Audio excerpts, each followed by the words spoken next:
May klase ng inverter. So itong inverter na to, ito yung tinatawag na high frequency inverter, no? So kaya tinawag na high frequency ay wala siyang transformer na malaki katulad ng tinatawag nilang toroidal, no? So ito high frequency, more on MOSFET to, no? So malalaki yung MOSFET nito, then may transformer din to pero hindi ganun kalaki kumpara sa toroidal na sinasabi nila, no?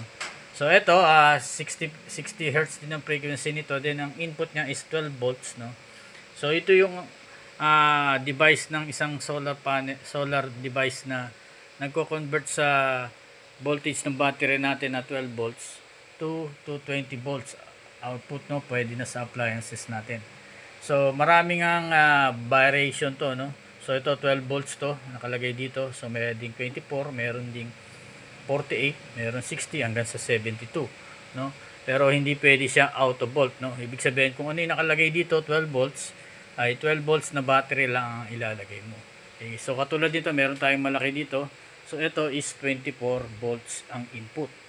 So kung ano yung input, kailangan yun ang ilalagay mong battery. So 24, so kailangan 24 volts din ang battery mo. Kung ilalagay mo sa 12 siya, hindi pwede, no? Hindi gagana. Pag nilagay mo naman sa 48 ay masusunog yung inverter mo. So over voltage. So katulad dito 12 volts nga. So hindi naman to pwede sa 24, hindi pwede sa 48. So 12 volts talaga. Kaya kung maraming tatanong kung pwede ba sa 24, hindi po pwede. So isa lang ang variation nito, no? 12 volts lang talaga.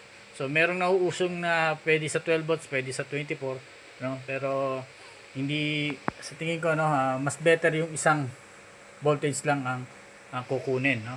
So katulad dito 12 volts nga to. So meron tong sariling blower, no? So ito yung tinatawag na yung blower nito ay temperature switch, no, or tinatawag na variable switch, no? So hindi to aandar hanggat walang load or hindi nag-iinit, no? So hindi siya tuloy-tuloy yung blower. So kaya normal na mainit lang to. Then kapag magkaroon ng load at lalong uminit, saka magbo-blow yung blower niya. Okay? So ito yung positive terminal niya, then yung negative, then yung blower nga ay temperature switch, no? Kaya makikita mo hindi umaandar. Ibig sabihin normal lang ang temperature niya, kaya hindi siya umaandar yung blower. So meron kasamang wiring yan, nakikita nyo. So lalagay mo sa breaker. Although kahit walang breaker naman, no, kung temporary mo lang gagamitin, pwede mong i-clip diretso sa battery. Okay, so pure sine wave, pag sinabing pure sine wave, katulad na ng halos ng wave nung ano natin yan, ng kuryente sa bahay, no? Medyo pino na siya. Okay. So ano ba pinagkaiba ng pure sine wave dun sa tinatawag isa pang modified sine wave? So yung modified sine wave, yun naman ay square wave na tinatawag, no? Modified. So ito pure sine wave, kaya yung may logo dito, yung drawing, no, ay pino na yung pagka S niya, no? Sa modified ay square. So ibig sabihin hindi ganun ka-smooth, no? So more on electronics yung modified, then pag pure sine wave more on electronics din, syempre pwede, pero recommended na siya sa mga motorized. Although meron mga modified na pwede rin naman sa motorized, na umaandar din yun. Pero syempre over time ay pwedeng masira yung motor mo, lalo na kung hindi sanay, no? O kaya nililipat mo bigla, modified, tapos lagay mo sa kuryente, sa kakalipat mo, nasisira yung motor, no? Okay, so ito pure sine wave nga, parehas na mismo sa kuryente ng bahay, no? So pure sine wave yung inverter nya. Okay, so makikita mo naman dito sa kabilang side, no, ay merong switch, then mismong display ng battery mo, no, 13.2. Then merong indicator dito na ilaw, power, at saka volt. So yung volt niyan na yung minsan low voltage or high voltage indication. So nagbi-blink yung pula dito, magkakaroon ng pula pag nagkaroon ng volt. So sa switch off, then sa switch on, so alam naman natin yun, switch on and switch off. Then yung AC output dito yung 220, no. So pwede ka maglagay ng extension nga dyan, no? So ito yung mismong 220 volts na output mo na. Okay. So maximum power nito o yung surge, no, 1000 watts, then continuous is 500 watts. So pag sinabing 1000 watts, yung surge lang yan. Ibig sabihin, panandalian. Katulad ng maglagay ka ng motor, no? Biglang magse-search yun. O yung unang starting ay mataas, 900. Then mag-continuous siya sa 100, no? Katulad ng mga refrigerator, no? So, yun yung search niya na tinatawag. Pag sinabing continuous output, 500 watts, yan yung pwede siya magbigay ng continuous output na 500 watts. Katulad ng mga washing machine, 250 watts, no? So, hanggang 500 watts ang range niya, pwede. Okay? So, pwede siya mag-supply sa'yo ng 500 watts.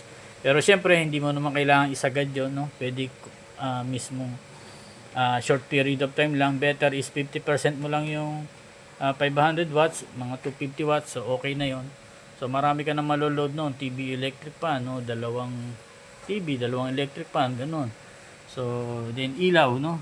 So depende yan sa battery mo kung gaano katagal aandar, no. So hanggang sa malobat siyempre yung battery mo. So kaya itong aparato na to ay merong charger, no. While using yung battery para makapag-convert ng kuryente, ay nagcha-charge naman papunta dito mula dun sa solar panel papunta dito sa controller, then sa battery. So yan yung kahalagahan ng inverter natin, no? So kung pure 12 volts ka lang, so yan dito, so gagawa ka lang ng panibagong switch para sa battery mo. Pero ang purpose nga nitong mga inverter natin, no, so dalawang klase, modified sine wave at saka pure sine wave, no. Ito nga yung tinatawag na pure sine wave inverter. Okay, so yun ang pinagkaiba ng inverter na modified. So modified ay medyo square wave siya. Okay? Then medyo maugong pag nilagay mo sa electric fan. So dito sa electric fan nilagay mo dito ay halos kaparehas ng sa kuryente ng bahay natin. So kaya tinawag na pure sine wave. Siyempre mas mahal tong pure sine wave compare sa modified sine wave natin. So napakaraming available ngayon to sa online natin, no. So maraming online store tayo ngayon sa apps, no. So sa lahat ng apps marami to. Then maraming brand din. So hindi lang yung itong brand na to, no, maraming klase. So maghanap ka na lang kung ano yung matibay at kung ano yung mas gusto mong bilhin. Okay? So marami rin tatak o maraming brand ang mga ganitong inverter na pure sine wave din, no? So ayan, kakabit mo lang naman sa wall, mayroong tornilyohan dito, o yung pinakatenga niya yan. So ito tinornilyo ko lang, no. Yung ibang inverter talagang walang tenga, no, kailangan mo itali para maidikot mo sa wall. Kasi ang purpose lang talaga nito, pag bumili ka nito, yung kahon nga nito ay nakalagay ay car inverter, no. Purpose nito magamit yung battery doon sa loob ng sasakyan, na pwede ka mag-charge, pwede ka mag-laptop, no. So ito, pwede ka rin siyempre mag-laptop dito, TV, no. Bandang uli ginamit na natin sa solar setup. Pero kung bibili ka ng mga inverter, laging nakalagay is car inverter, no. Usually nakalagay doon sa mga kahon. Pero siyempre sa mga solar nga natin, lalo na dito sa atin sa Pilipinas, 12 volts ang popular na baterya sa atin, no. Minsan nakatambak lang sa garahe pero nagcha-charge, so gusto natin gamitin. So bibili ka ng inverter para ma-convert mo sa 220 volts. So naalala ko nung kabataan ko, no, naglalaro kami ng family computer, no, nagre-rent kami. So brand out, pero yung kabilang bahay namin ay nagpapaarkila ng computer, ay may kuryente sila, no, kaya umaarkila kami, naglalaro kami ron. Then meron lang dalawang baterya ng sasakyan na malalaki, no. Then nakikita ko yung kino-convert yung 12 volts papuntang 220 volts. So hindi pa ganun ka kadaming kaalaman sa inverter, no. So ang inverter pa niya, no, nakita ko parang inassemble niya lang dahil electronic nga siya, no. Ang wala pang MOSFET, ang gamit niya ay yung crystal na transistor, yung mga bilog, no. Pero ngayon ito, mga MOSFET na ngayon ang gamit niyan, IGBT, no, yan, mga ganun, mga solid state relay na. Pero dati may nakita nga ako, yung assemble lang nung kapitbahay namin ay crystal pa, no, yung mga bilog, mahal yun, mga ganung transistor din, nakalagay lang sa heatsink. Pero ngayon ito, abot kamay na natin, no. So inverter, so may mga variation pa, no. So mentras tumataas yung voltage input niya ay nawawala yung bumababa yung stress ng wire. Ibig sabihin mas mataas yung voltage, mas mababa yung ampere ng wire niyan. So yan lang naman yung masishare ko ngayon, yung power inverter natin, no. So yan ang kailangan din sa isang setup, no. Lalo na kung gagawa ka ng ganitong off-grid setup, no, na bukod-bukod yung solar charge controller at inverter. So marami kasi ngayong mga bago na hybrid na tinatawag, no. Pero yung hybrid na yon, kung ano yung laman nito, hindi nang nilalagay do sa loob, pinagsasama-sama lang. Ang problema, siyempre mas maraming devices sa loob, mas mainit. Kaya sobrang daming blower nun. So, okay. Pero kung ano yung laman nun, meron din controller din yun sa loob, meron ding inverter, meron ding low voltage disconnect, may HBD.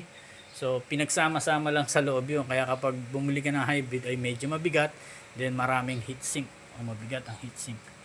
Pero dito lahat ng galing din yun na fundamentals yan. Yung mga separate. So yan lang may share ko ngayon dito sa tutorial natin, solar charge inverter, no. So thank you, God bless.